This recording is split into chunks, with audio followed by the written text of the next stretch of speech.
Well, if you've driven by the Cathedral Basilica over on Colfax in Denver, in the last few months, you've seen that major scaffolding going up along the facade. So a portion of the building fell off the cathedral last year, and that repair then turned into a $4.4 million emergency construction project.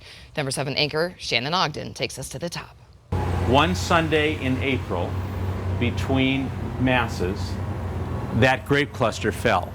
Fortunately, no one was hit, but that decorative grape cluster, now residing in a back room at the Cathedral Basilica, uncovered major structural problems. It started out as an emergency, and it's turned into a full-scale restoration. Within weeks, nearly $1 million in scaffolding soared more than 200 feet in the air. It covers the spires and the church's facade. This is Father's first trip up here, so I want to point a couple things out to him as we go too. Project manager Lawrence Holland points out some of the work being done.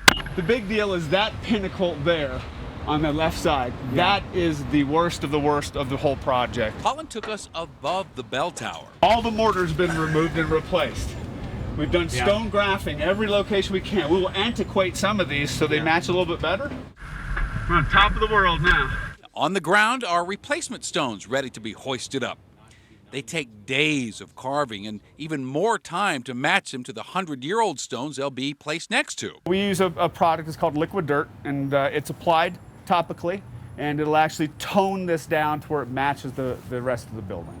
In just a couple of weeks, the top of the spires will be done, and the scaffolding will move down to the next section to be repaired. You know, the church has been here for us for 105 years. It's time for us to be here for the church now. What I'm grateful for is the ability to put things back together for the next 100 years.